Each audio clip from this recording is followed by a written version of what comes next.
Hey everybody. I don't love where that light's at, but we're gonna go with it for tonight. Actually, I had y'all on a table this time, to the side of my bed, but I don't like the way the light hits for that. It's all. I'm gonna have to figure something out for tomorrow, but for tonight, we go with it. And since we're finishing the book, I thought I'd bring back a tradition from my Terraria streams. Put on my lucky unicorn hat. So, here we are, at the end of the line for the picture of Dorian Gray. And I looked at what all there was for short stories, and for poems, and for De Profundis, the letter from Reading Jail, and other essays. And I do want to get to that stuff. But I'm in a novel reading mood. And I'm also writing another one. So reading some more would probably help me with structuring that long form. So that's what we're going to do. I have a couple ideas in mind. I'm going to read off my tablet, which makes me a lot more versatile. I might be able to do something in other rooms around the house or something. Maybe even out back at my hammock or something like that. We'll see. I feel like moving around some. I feel like doing a novel. And so I'll surprise you tomorrow when we start a new book. And for tonight, we're going to finish this one. Oh, dang it. It sounds like I'm going to lose my earphones. Give me a second, because I have to switch off this mic and go back over to the phone's regular mic. I apparently did not charge these as well as I should have. Dang it. How's that? Okay. Hopefully that does it. Let's see if my YouTube or my Bluetooth is off. Bluetooth is off. They should be charged. Why they didn't charge properly? They were in their case all day, but one side just so the case isn't dead. Back as usual, the goal is to be relaxed and to give you a good experience of the patterns of the language out loud, so that you can focus on enjoying the story. If you like it, please like and subscribe and help me spread. Maybe share it with some friends. And if you want to support the project and help me move toward having some more professional equipment to do this with, there is a link down below, one for donations and another one for my novel. Yeah, I write too. So, The Picture of Dorian Gray, Chapter 19. "There is no use your telling me that you are going to be good," cried Lord Henry, dipping his white fingers into a red copper bowl filled with rose water. "You're quite perfect. Pray, don't change." Dorian Gray shook his head. "No, Harry. I have done too many dreadful things in my life. I am not going to do any more. I began my good actions yesterday." "Where were you yesterday?" "In the country, Harry. I was staying in a little inn by myself." "My dear boy," said Lord Henry, smiling, "anybody can be good in the country. There are no temptations there. That is the reason why people who live out of town are absolutely uncivilized. Civilization is not by any means an easy thing to attain to. There are only two ways by which man can reach it. One is by being cultured, the other by being corrupt. Country people have no opportunity of being either, so they stagnate." "Culture and corruption," echoed Dorian. "I have known something of both. It seems terrible to me now that they should ever be found together. For I have a new ideal, Harry. I am going to alter. I think I have altered." "You've not yet told me what your good action was, Or did you say you had done more than one? Asked his companion, as he spilt into his plate a little crimson pyramid of seeded strawberries, and through a perforated shell-shaped spoon snowed white sugar upon them. I can tell you, Harry, it is not a story I could tell to anyone else. I spared somebody. It sounds vain, but you understand what I mean.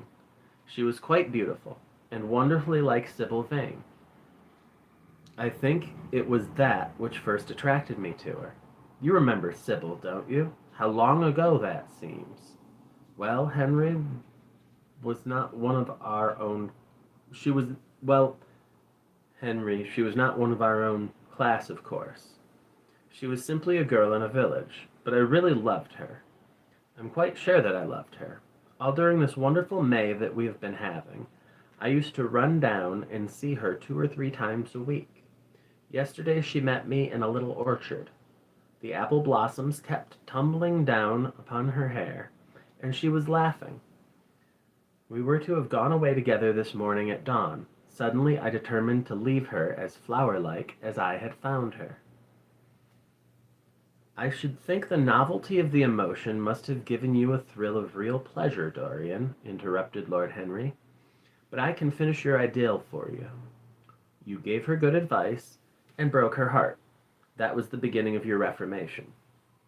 Harry, you are horrible. You mustn't say these dreadful things. Her heart is not broken. Of course she cried, and all that, but there is no disgrace upon her. She can live, like Perdita, in her garden of mint and marigold. And weep over a faithless Florenzel, said Lord Henry, laughing, as he leant back in his chair. My dear Dorian, you have the most curiously boyish moods. Do you think this girl will ever be really contented now with any one of her own rank? I suppose she will be married some day to a rough carter or a grinning plowman. Well, the fact of having met you and loved you will teach her to despise her husband, and she will be wretched. From a moral point of view, I cannot say I think much of your great renunciation. Even as a beginner, it's poor. Besides, how do you know that Hetty isn't at the present moment in some starlit mill pond with lovely water lilies round her like Ophelia? I can't bear this, Harry. You mock at everything and then suggest the most serious tragedies. I am sorry I told you now. I don't care what you say to me. I know I was right in acting as I did. Poor girl. As I rode past the farm this morning, I saw her white face at the window like a spray of jasmine. Don't let us talk about it any more, and don't try to persuade me that the first good action I have done for years, the first little bit of self-sacrifice I have ever known, is really a sort of sin. I want to be better. I'm going to be better. Tell me something about yourself. What is going on in town? I have not been to the club for days. The people are discussing poor Basil's disappearance. I should have thought they'd got tired of that by this time, said Dorian, pouring himself out some wine and frowning slightly. My dear boy, they've only been talking about it for 6 weeks, and the British public are really not equal to the mental strain of having more than one topic every 3 months. They've been very fortunate lately, however. They've had my own divorce case and Alan Campbell's suicide. Now they've got the mysterious disappearance of an artist. Scotland Yard still insists that the man in the grey ulster who left for Paris by the midnight train on the 9th of November was poor Basil, and the French police declare that Basil never arrived in Paris at all. I suppose in about a fortnight we shall be told he's been seen in San Francisco. It is an odd thing, but everyone who disappears is said to be seen in San Francisco. It must be a delightful city and possess all the attractions of the next world. What do you think has happened to Basil? Asked Dorian, holding up his burgundy against the light and wondering how it was that he could discuss the matter so calmly. I have not the slightest idea. If Basil chooses to hide himself, it is no business of mine. If he is dead, I don't want to think about him. Death is the only thing that ever terrifies me. I hate it. Why? Said the stranger wearily.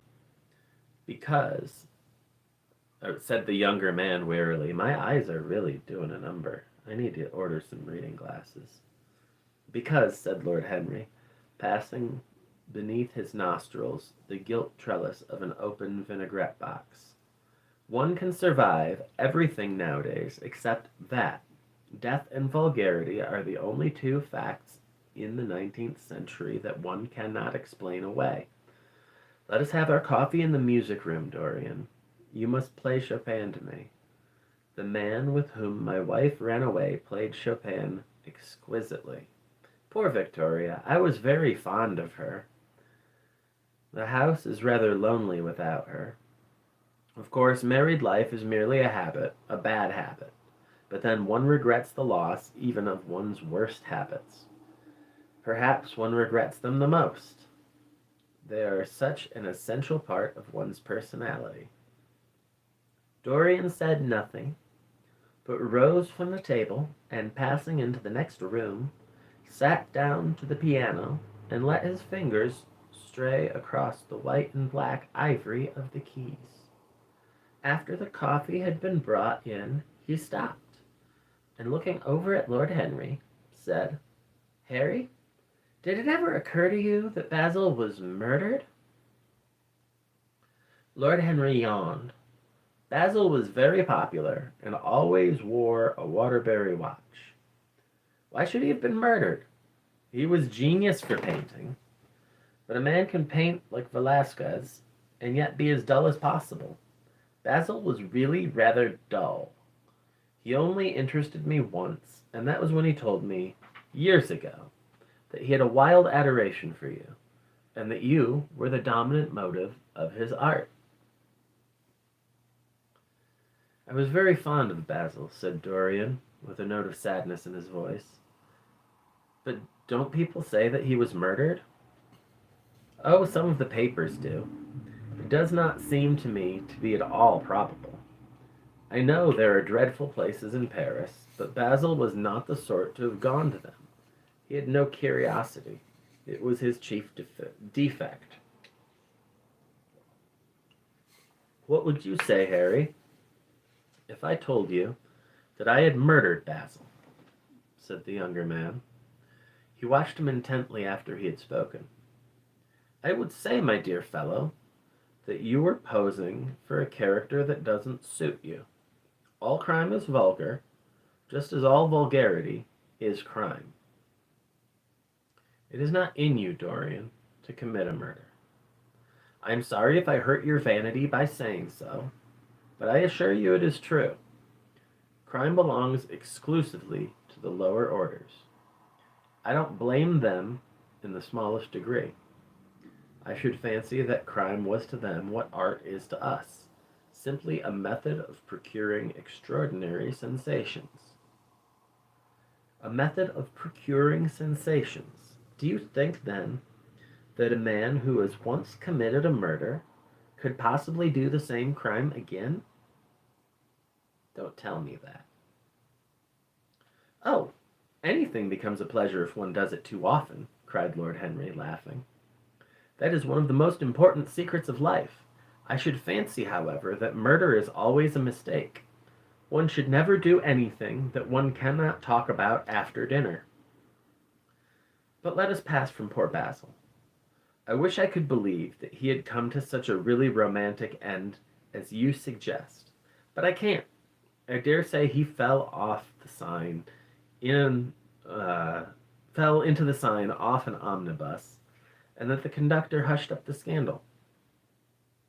Yes, I should fancy that was his end. I see him lying now on his back under those dull green waters, with the heavy barges floating over him, and long weeds catching in his hair. Do you know, I don't think he would have done much more good work. During the last 10 years his painting had gone off very much. Dorian heaved a sigh, and Lord Henry strolled across the room and began to stroke the head of a curious Java parrot, a large gray-plumaged bird with pink crest and tail that was balancing itself upon a bamboo perch. As his pointed fingers touched it, he dropped the white scarf of crinkled lids over black glass-like eyes and began to sway backwards and forwards. Yes, he continued, turning around and taking his handkerchief out of his pocket. His painting had gone quite off. It seemed to me to have lost something. It lost an ideal.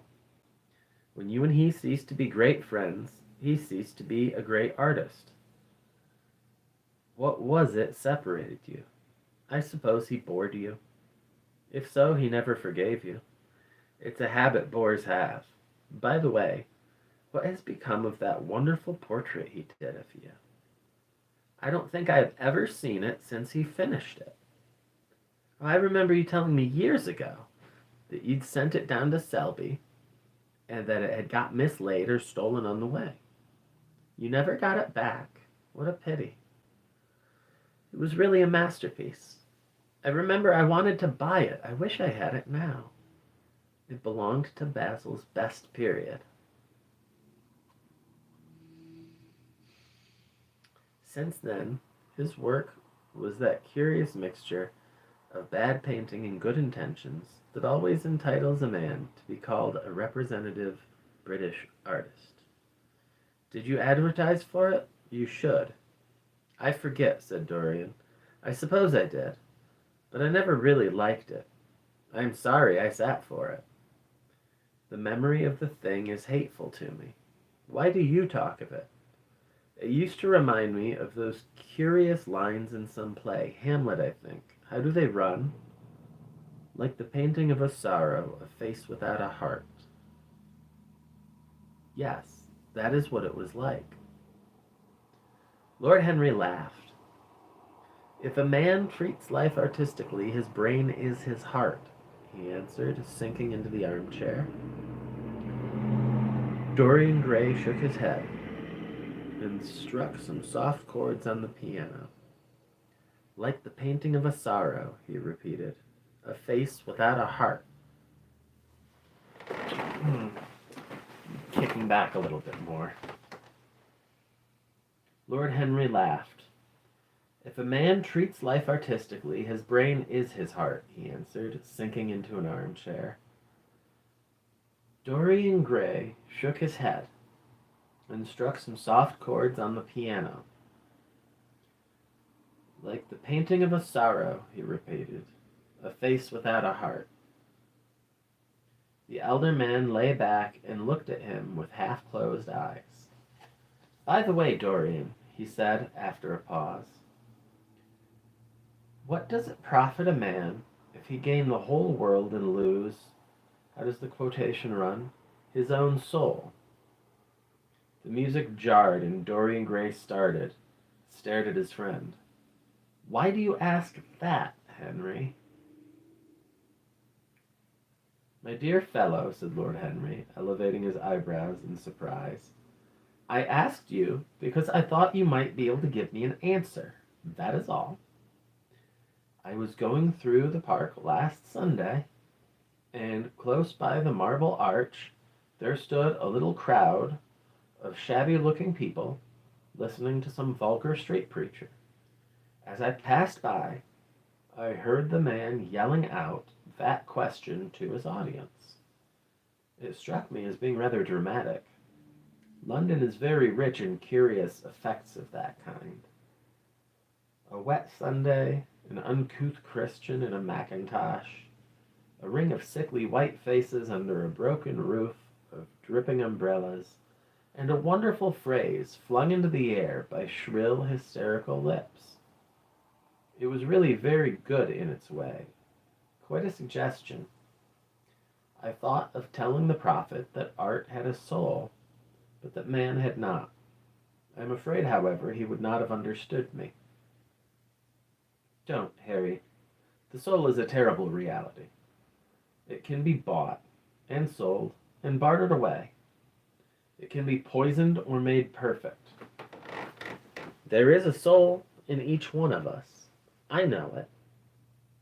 Do you feel quite sure of that, Dorian? Oh, quite sure.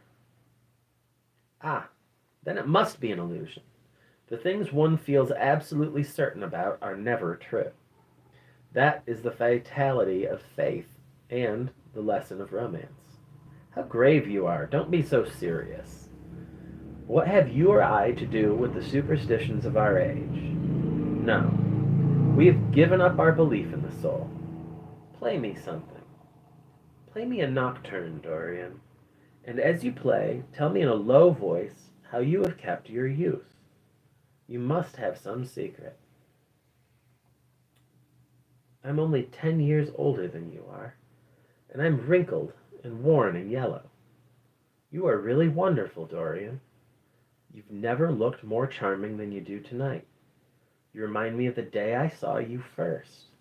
You were rather cheeky, very shy, and absolutely extraordinary. You have changed, of course, but not in appearance. I wish you would tell me your secret. To get back my youth, I would do anything in the world except take exercise, get up early, or be respectable. Youth, there is nothing like it.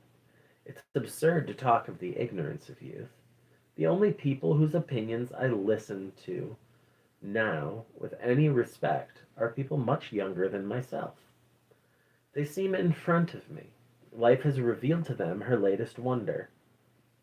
As for the aged, I always contradict the aged. I do it on principle. If you ask them their opinion on something that happened yesterday, they solemnly give you the opinions current in 1820, when people wore high stocks, believed in everything, and knew absolutely nothing. How lovely the thing you are playing is. I wondered, did Chopin write it at Majorca, with the sea weeping round the villa, and the salt spray dashing against the panes? It is marvelously romantic. What a blessing it is that there is one art left to us that is not initiative. Don't stop. I want music tonight. It seems to me that you are the young Apollo, and that I am Marsyas listening to you. I have sorrows, Dorian, of my own, that even you know nothing of. The tragedy of old age is not that one is old, but that one is young. I am amazed sometimes at my own sincerity. Ah, Dorian, how happy you are. What an exquisite life you have had. You have drunk deeply of everything. You have crushed the grapes against your palate. Nothing has been hidden from you, and it has all been to you no more than the sound of music. It has not marred you. Yet you are still the same. I am not the same, Harry. Yes, you are the same. I wonder what the rest of your life will be. Don't spoil it by renunciations. At present you are a perfect type. Don't make yourself incomplete. You are quite flawless now. You need not shake your head. You know you are. Besides, Dorian, don't deceive yourself. Life is not governed by will or intention. Life is a question of nerves and fibers and slowly built up cells in which thought hides itself and passion has its dreams. You may fancy yourself safe and think yourself strong, but a chance tone of color in a room or a morning sky, a particular perfume that you had once loved and that brings subtle memories with it, a line from a forgotten poem you had come across again, a cadence from a piece of music you had ceased to play. I tell you, Dorian, that it is in things like these that our lives depend. Browning writes about that somewhere, but our own senses will imagine them for us. There are moments when the odor of lilacs blanc passes suddenly across me, and I have to live the strangest month of my life over again. I wish I could change places with you, Dorian. The world has cried out against us both, but it has always worshipped you. It always will worship you. You are the type of what the age is searching for, and what it is afraid it has found. I'm so glad that you have never done anything, never carved a statue, or painted a picture, or produced anything outside yourself. Life has been your art. You have set yourself to music. Your days are sonnets. Dorian rose up from the piano and passed his hand through his hair. Yes, life has been exquisite, he murmured. But I am not going to have the same life, Harry. And you must not say these extravagant things to me. You don't know everything about me. I think that if you did, even you would turn from me. You laugh, don't laugh. Why have you stopped playing, Dorian? Go back and give me the nocturne over again. Look at that great honey-colored moon that hangs in the dusky air. She is waiting for you to charm her, and if you play, she will come closer to the earth. You won't? Let us go to the club then. It has been a charming evening, and we must end it charmingly. There is someone at White's who wants immensely to know you. Young Lord Poole, Bournemouth's eldest son. He has already copied your neckties, and he has begged me to introduce him to you. He's quite delightful and rather reminds me of you. I hope not, said Dorian with a sad look on his face. But I am tired tonight, Harry. I shan't go to the club. It is nearly 11. I want to go to bed early. Do stay. You've never played as well as tonight. There was something in your touch that was wonderful. It had more expression than I'd ever heard in it before. It is because I'm going to be good, he answered, smiling. I'm a little changed already. You cannot change to me, Dorian, said Lord Henry. You and I will always be friends. Yet you poisoned me with a book once. I should not forgive that. Harry, promise me that you will never lend that book to anyone. It does harm. My dear boy, you are really beginning to moralize. You'll soon be going about the converted and the revivalist, warning people against all the sins of which you have grown tired. You are much too delightful to do that. Besides, it is no use. You and I are what we are, and will be what we will be. As for being poisoned by a book, there is no such thing as that. Art has no influence upon action. It annihilates the desire to act. It is superbly sterile. The books that the world calls immoral are books that show the world its own shame. That is all. But we won't discuss literature. Come round tomorrow. I'm going to ride at 11. We might go together. And I will take you to lunch afterwards with Lady Branksome. She's a charming woman and wants to consult you about some tapestries she's thinking of buying. Mind you come, or shall we lunch out with our little Duchess? She says she never sees you now. Perhaps you're tired of Gladys? I thought you would be. Her clever tongue gets on one's nerves. Well, in any case, be here at 11. Must I really come, Harry? Certainly. The park is quite lovely now. I don't think there have been such lilacs since the year I met you. Very well. I shall be here at 11, said Dorian. Good night, Harry. As he reached the door, he hesitated for a moment, as if he had something more to say. Then he sighed and went out. And now we are on the final chapter, The Picture of Dorian Gray, chapter 20. It was a lovely night, so warm that he threw his coat over his arm and did not even put his silk scarf around his throat. As he strolled home, smoking his cigarette, two young men in evening dress passed him. He heard one of them whisper to the other, "That is Dorian Gray." He remembered how pleased he used to be when he was pointed out or stared at or talked about. He was tired of hearing his own name now. Half the charm of the little village where he had been so often lately was that no one knew who he was. He had often told the girl whom he had lured to love him that he was poor, and she had believed him. He had told her once that he was wicked, and she had laughed at him, and answered that wicked people were always very old and very ugly. What a laugh she had, just like a thrush singing.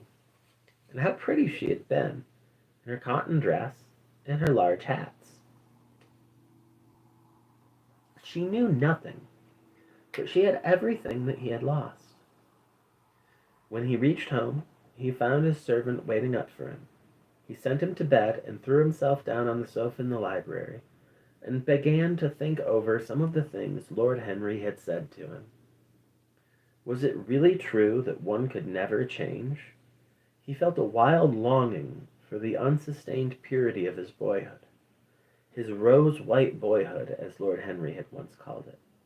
He knew that he had tarnished himself, filled his mind with corruption, and given horror to his fancy, that he had been an evil influence to others, and he had experienced a terrible joy in being so, and that of the lives that had crossed his own, it had been the fairest and the most full of promise that he had brought to shame.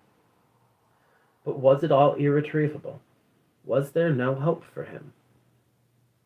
Ah, in what monstrous moment of pride and passion he had prayed that the portrait should bear the burden of his days, and he keep the unsullied splendor of eternal youth. All his failure had been due to that. Better for him that each sin of his life had brought its sure swift penalty along with it. There was some purification in punishment. Not forgive us our sins, but smite us for our iniquities. Should be the prayer of a man to a most just God. The curiously carved mirror that Lord Henry had given to him so many years ago was standing on the table, and the white-limbed cupids laughed round it as of old. He took it up, as he had done on that night of horror, when he had first noted the change in the fatal picture, and with wild, tear-dimmed eyes looked into its polished shield. Once, someone who had terribly loved him had written to him a mad letter, ending with those idolatrous words, "The world is changed because you are made of ivory and gold. The curves of your lips rewrite history." The phrases came back to his memory, and he repeated them over and over to himself. Then he loathed his own beauty, and flinging the mirror on the floor, crushed it into silver splinters beneath his heel. It was his beauty that had ruined him, his beauty and the youth that he had prayed for. But for those two things, his life might have been free from stain. His beauty had been to him but a mask, his youth but a mockery. What was youth at best? A green and unripe time, a time of shallow moods and sickly thoughts. Why had he worn its livery? Youth had spoiled him. It was better not to think of the past. Nothing could alter that. It was of himself and of his own future that he had to think. James Vane was hidden in a nameless grave in Selby churchyard. Alan Campbell had shot himself one night in his laboratory, but had not revealed the secret that he had been forced to know. The excitement, such as it was, over Basil Hallward's disappearance would soon pass away. It was already waning. It was perfectly safe there. Nor, indeed, was it the death of Basil Hallward that weighed most upon his mind. It was the living death of his own soul that troubled him. Basil had painted the portrait that had marred his life. He could not forgive him that. It was the portrait that had done everything. Basil had said things to him that were unbearable, and that he had yet borne with patience. The murder had been simply the madness of a moment. As for Ellen Campbell, his suicide had been his own act. He had chosen to do it. It was nothing to Dorian. A new life, that was what he wanted. That was what he was waiting for. Surely he'd begun it already. He had spared one innocent thing at any rate. He would never again tempt innocence. He would be good. As he thought of Hetty Merton, he began to wonder if the portrait in the locked room had changed. Surely it was not still so horrible as it had been. Perhaps if his life became pure, he would be able to expel every sign of evil passion from the face. Perhaps the signs of evil had already gone away. He would go and look. He took the lamp from the table and crept upstairs. As he unbarred the door, a smile of joy flitted upon his strangely young-looking face and lingered for a moment about his lips. Yes, he would be good, and the hideous thing that he had hidden away would no longer be a terror to him. He felt as if the load had been lifted from him already. He went in quietly, locking the door behind him, as was his custom, and dragged the purple hanging from the portrait. A cry of pain and indignation broke from him. He could see no change, save that in the eyes there was a look of cunning, and in the mouth the curved wrinkle of the hypocrite. The thing was still loathsome, more loathsome, if possible, than before, and the scarlet dew that spotted the hand seemed brighter, and more like blood newly spilt. Then he trembled. Had it been merely vanity that had made him do his one good deed? Or the desire for a new sensation, as Lord Henry had hinted, with his mocking laugh? Or that passion to act a part that sometimes makes us do things finer than we are ourselves? Or perhaps all these? And why was the red stain larger than it had been? It seemed to have crept like a horrible disease over the wrinkled fingers. There was blood on the painted feet, as though the thing had dripped. Blood even on the hand that had not held the knife. Confess? Did it mean that he was to confess? To give himself up and be put to death? He laughed. He felt that the idea was monstrous. Besides, even if he did confess, who would believe him? There was no trace of the murdered man anywhere. Everything belonging to him had been destroyed. He himself had burned what had been below. The world would simply say that he was mad. They would shut him up if he persisted in his story. Yet it was his duty to confess, to suffer public shame, and to make public atonement. There was a God who called upon men to tell their sins to earth as well as to heaven. Nothing that he could do would cleanse him till he had told his own sin. His sin? He shrugged his shoulders. The death of Basil Hallward seemed very little to him. He was thinking of Hetty Merton, for it was an unjust mirror, this mirror of his soul that he was looking at. Vanity, curiosity, hypocrisy. Had there been nothing else in his renunciations than that? There had been something more. At least he thought so. But who could tell? No. There had been nothing more. Through vanity, he had spared her. In hypocrisy, he had worn the mask of goodness. For curiosity's sake, he had tried the denial of self. He recognized that now. But this murder, was it to dog him all his life? Was he always to be burdened by his past? Was he really to confess? Never. There was only one bit of evidence left against him. The picture itself was that evidence. He would destroy it. Why had he kept it so long? Once it had given him pleasure to watch it changing and growing old. Of late he felt no such pleasure. It had kept him awake at night. When he had been away, he had been filled with terror lest other eyes should look upon it. It had brought melancholy across his passions.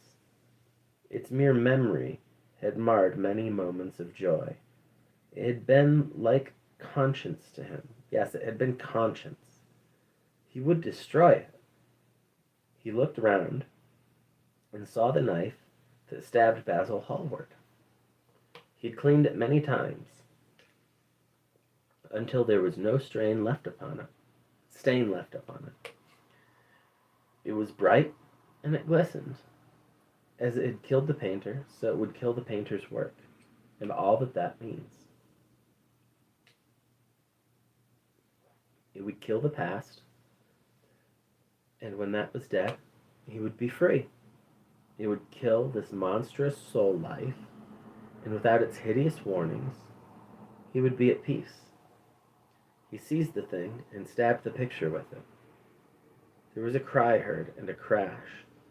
The cry was so horrible in its agony that the frightened servants woke and crept out of their rooms. Two gentlemen, who were passing in the square below, stopped and looked up at the great house. They walked on till they met a policeman and brought him back. The man rang the bell several times, but there was no answer, except for a light in one of the top windows. The house was all dark. After a time he went away and stood in an adjoining portion and watched. "Whose house is that, constable?" asked the elder of the two gentlemen. "Mr. Dorian Gray's, sir," answered the policeman. They looked at each other as they walked away, and sneered. One of them was Henry Ashton's uncle. Inside, in the servants' part of the house, the half-clad domestics were talking in low whispers to each other. Old Mrs. Leaf was crying and wringing her hands.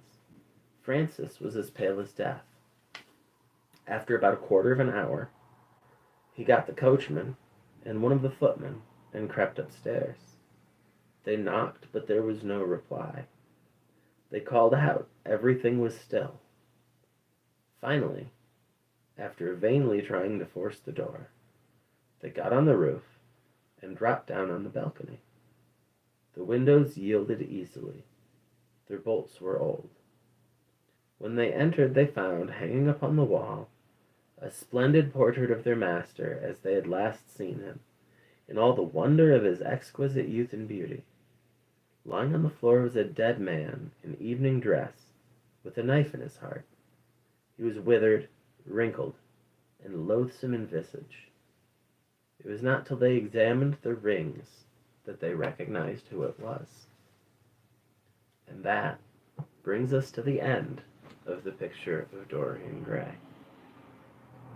It's a particularly insightful look into the mental process of someone just consumed with their own narcissism.